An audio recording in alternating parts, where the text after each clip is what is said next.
My fellow Americans, 4 years ago, we launched a great national effort to rebuild our country, to renew its spirit, and to restore the allegiance of this government to its citizens. In short, we embarked on a mission to make America great again for all Americans. As I conclude my term as the 45th President of the United States, I stand before you truly proud of what we have achieved together. We did what we came here to do, and so much more.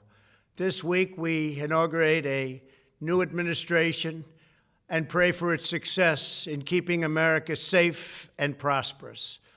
We extend our best wishes, and we also want them to have luck, a very important word. I'd like to begin by thanking just a few of the amazing people who made our remarkable journey possible.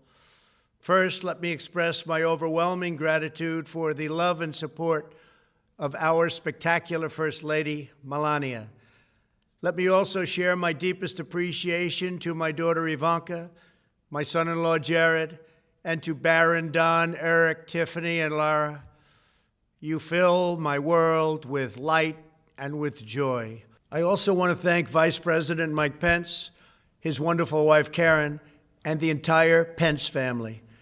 Thank you as well to my Chief of Staff, Mark Meadows, the dedicated members of the White House staff, and the cabinet, and all of the incredible people across our administration who poured out their heart and soul to fight for America. I also want to take a moment to thank a truly exceptional group of people, the United States Secret Service. My family and I will forever be in your debt. My profound gratitude as well to everyone in the White House Military Office, the teams of Marine One and Air Force One, every member of the armed forces, and state and local law enforcement all across our country. Most of all, I want to thank the American people. To serve as your president has been an honor beyond description. Thank you for this extraordinary privilege, and that's what it is, a great privilege and a great honor. We must never forget that while Americans will always have our disagreements, we are a nation of incredible, decent, faithful, and peace-loving citizens who all want our country to thrive and flourish and be very, very successful and good. We are a truly magnificent nation. All Americans were horrified by the assault on our Capitol. Political violence is an attack on everything we cherish as Americans. It can never be tolerated.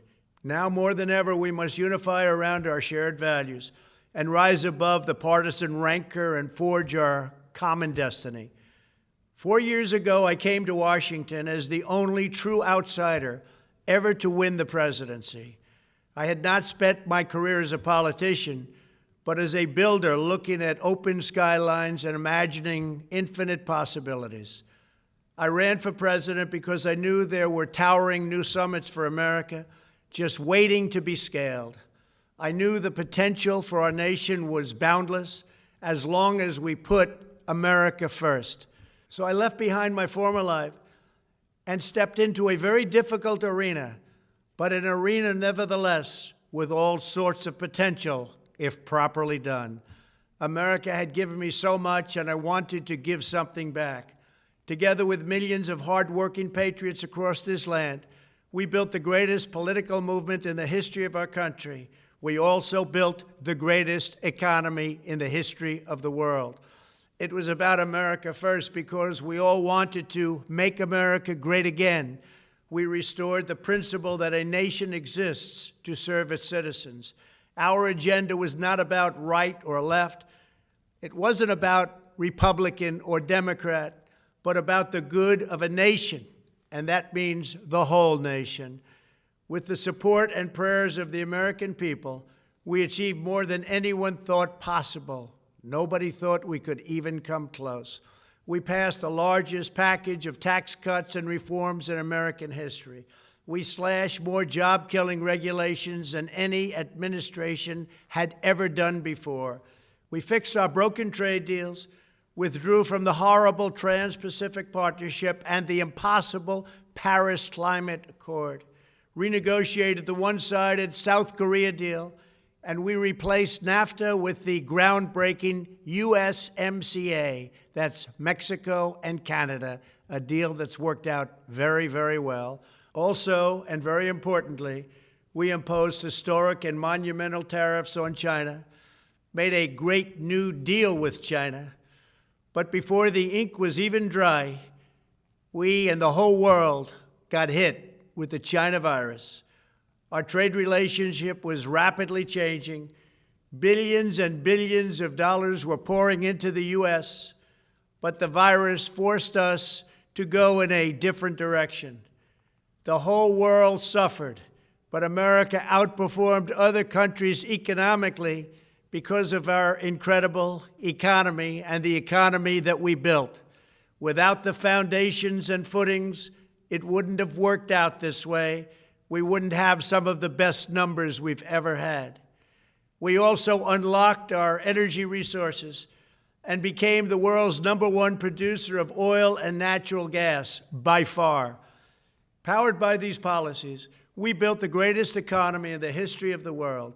We reignited America's job creation and achieved record-low unemployment for African Americans, Hispanic Americans, Asian Americans, women, almost everyone. Income soared, wages boomed, the American dream was restored, and millions were lifted from poverty in just a few short years. It was a miracle.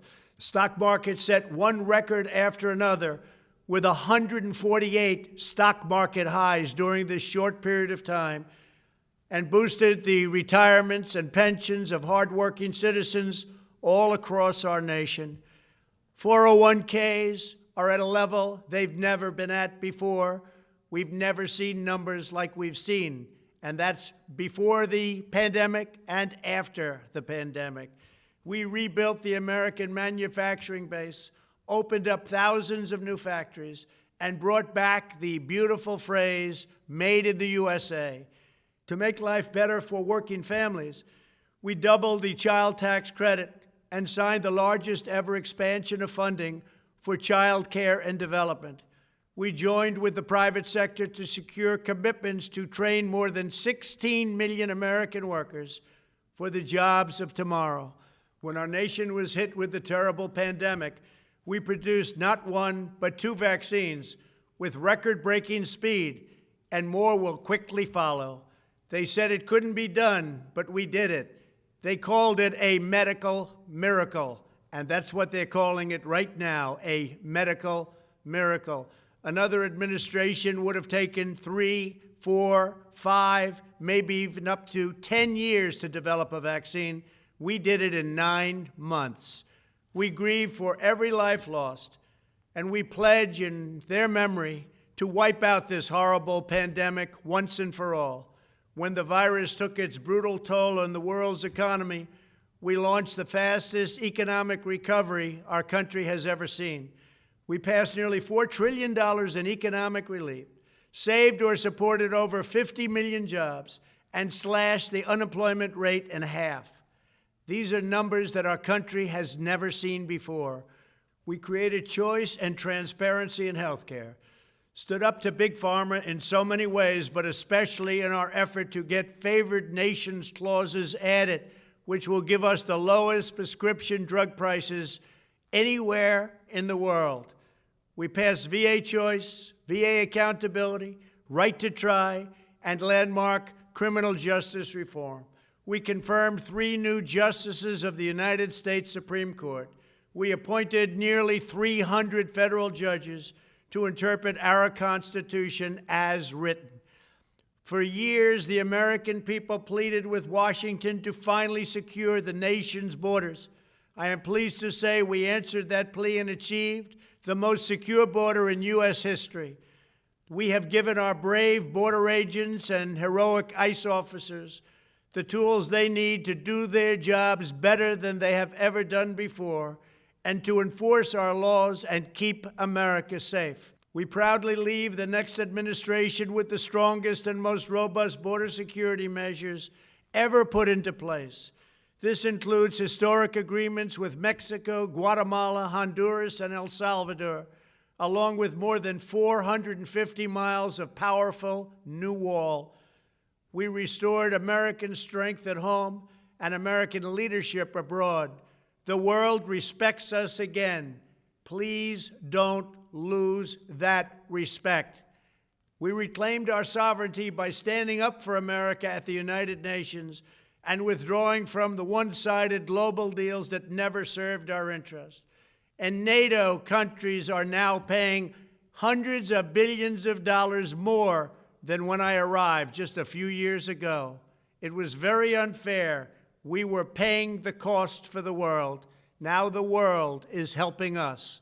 And perhaps most importantly of all, with nearly $3 trillion, we fully rebuilt the American military, all made in the USA. We launched the first new branch of the United States Armed Forces in 75 years, the Space Force. And last spring, I stood at Kennedy Space Center in Florida and watched as American astronauts returned to space on American rockets for the first time in many, many years. We revitalized our alliances and rallied the nations of the world to stand up to China like never before. We obliterated the ISIS caliphate and ended the wretched life of its founder and leader, al-Baghdadi. We stood up to the oppressive Iranian regime and killed the world's top terrorist, Iranian butcher Qasem Soleimani. We recognized Jerusalem as the capital of Israel and recognized Israeli sovereignty over the Golan Heights. As a result of our bold diplomacy and principled realism, we achieved a series of historic peace deals in the Middle East. Nobody believed it could happen. The Abraham Accords opened the doors to a future of peace and harmony, not violence and bloodshed. It is the dawn of a new Middle East, and we are bringing our soldiers home.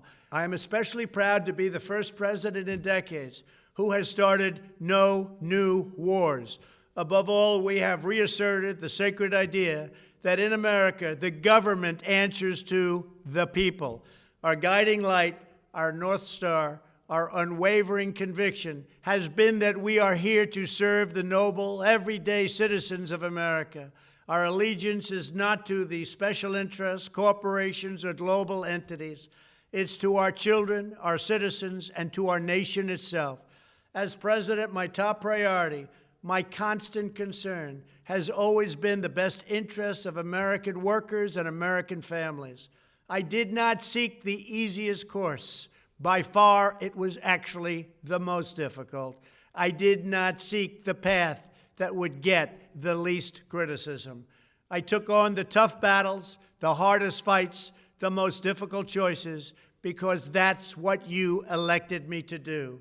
Your needs were my first and last unyielding focus.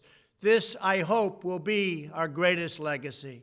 Together, we put the American people back in charge of our country. We restored self-government. We restored the idea that in America, no one is forgotten because everyone matters and everyone has a voice.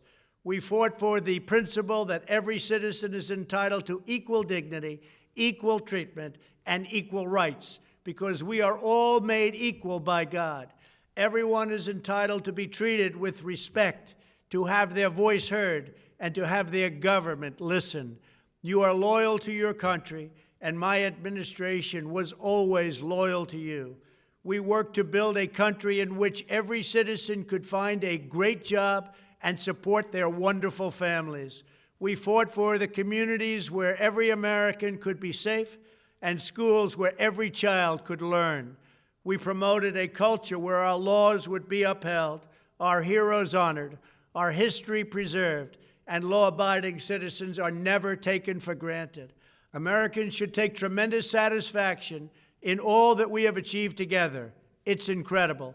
Now, as I leave the White House, I have been reflecting on the dangers that threaten the priceless inheritance we all share.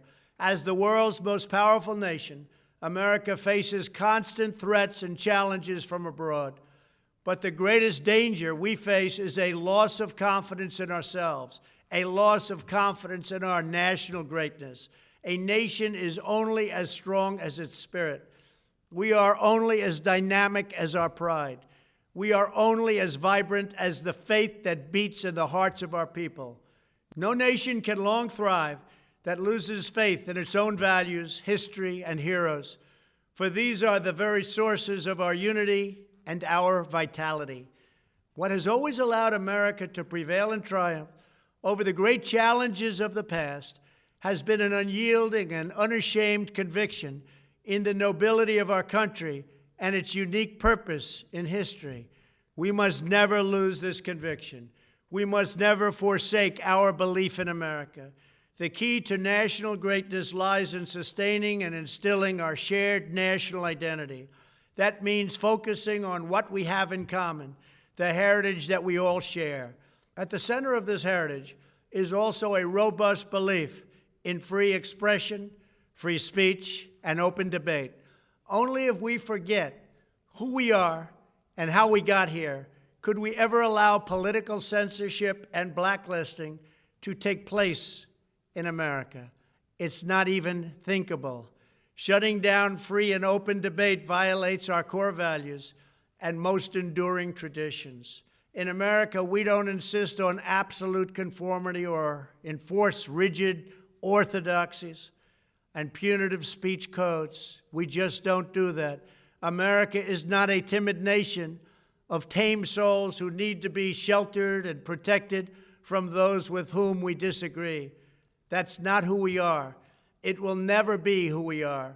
For nearly 250 years, in the face of every challenge, Americans have always summoned our unmatched courage, confidence, and fierce independence.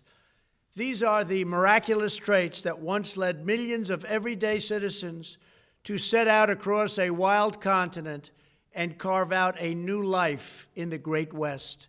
It was the same profound love of our God-given freedom that willed our soldiers into battle and our astronauts into space. As I think back on the past 4 years, one image rises in my mind above all others. Whenever I traveled all along the motorcade route, there were thousands and thousands of people.